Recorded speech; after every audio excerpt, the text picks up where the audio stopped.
एक शाम प्राची टीवी पर सीरियल देख रही होती है। तभी उसकी सास वहां आती है।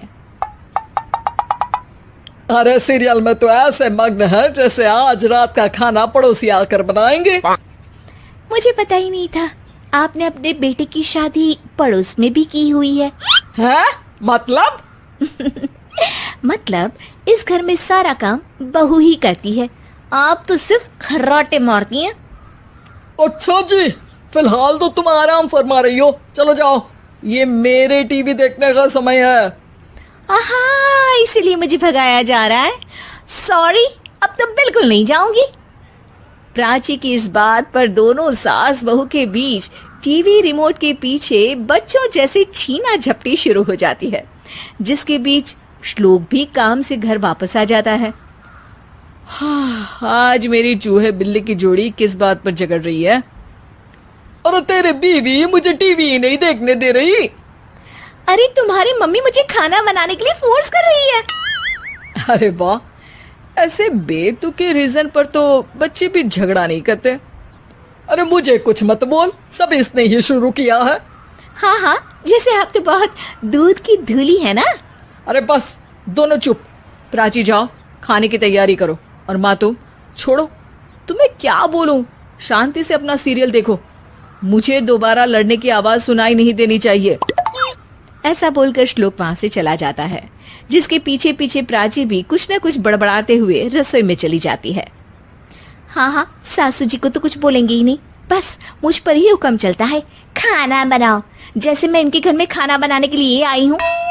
इसी तरह शाम बीतती है और रात को श्लोक और प्राची की सास खाना खाकर सोने चले जाते हैं, लेकिन प्राची गुस्से में कुछ खाए बिना काम में ही लगी रहती है। इस घर में किसी को घंटा फिक्र नहीं पड़ता, मैं खाऊं या भूखी रहूं। प्राची कुछ देर के लिए रसोई से बाहर जाती है और जैसे ही वापस आती है तो वहां दूध का भरा ग्लास देखकर हैरान रह जाती है। फिक्र पूरी है, बस दिखाना नहीं है। प्राची दूध पीकर सोने चली जाती है और अगली सुबह एक बार फिर सास बहू का कार्टून नेटवर्क स्टार्ट हो जाता है। ये तुमने ही किया है। अरे अजीब जबरदस्ती है, मैं बोल रही हूँ मैंने कुछ नहीं किया। दोनों ने मिलकर पूरे घर को पागल खाना बनाया हुआ है। यहाँ कोई नॉर्मल इंसान तो रह ही नहीं सकता, इसीलिए अब पड़ोसी क्या रिश्तेदार भी घर आने से कतराते हैं। और सुन बेटे, तू भी चंगा, तेरी माँ भी चंगी, तेरी बीवी भी चंगी, रिश्तेदार। हाँ जी, आपको नहीं पता क्या, गंगाधर ही शक्तिमान है, रिश्तेदार ही। हाँ हाँ, बस समझ गया। कभी जानवरों जैसे लड़ेंगी तो कभी जुगलबंदी करेंगी। भाई मैं आप दोनों के बीच में नहीं फंसना चाहता। सास बहू की इस मनमौजी जोड़ी से परेशान होकर श्लोक अपना सिर खुजलाता वहां से चला जाता है।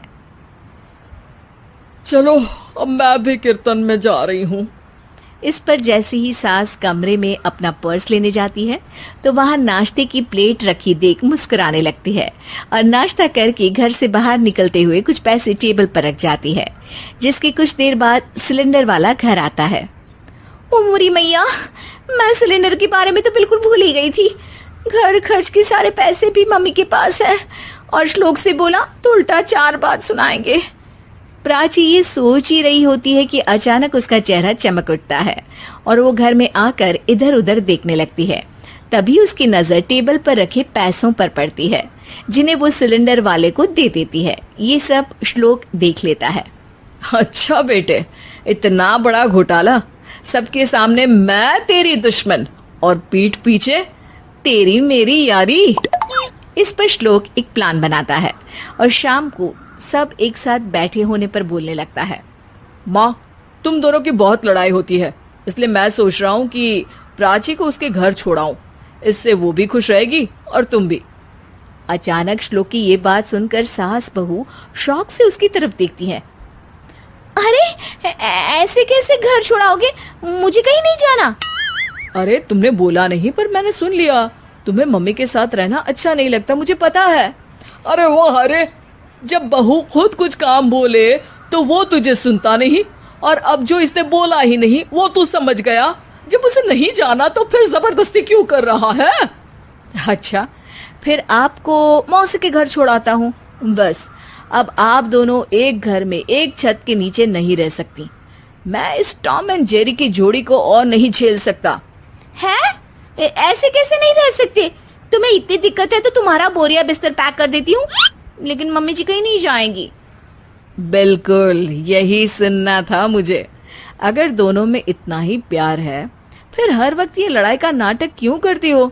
देखा मैंने कैसे माँ किचन में दूध रखती है और तुम उनके लिए कमरे में नाश्ता रखती हो, और कैसे वो पहले ही तुम्हारी दिक्कत समझकर घर में पैसे रखकर बाहर जाती है। अरे भाई, इतना ड्रामा तो डेली सोप में भी नहीं होता जितना तुम दोनों ने इस घर में फैलाया हुआ है। तू हमें टॉम एंड जेरी बोलता है ना, तो याद कर वो दोनों भी एक दूसरे को बाहर वालों की बुरी नजर से बचाने के लिए हमेशा सबके सामने लड़ते थे, लेकिन अकेले में दिक्कत के समय मदद भी तो करते थे। बस हमारा रिश्ता भी कुछ ऐसा ही है। और वैसे भी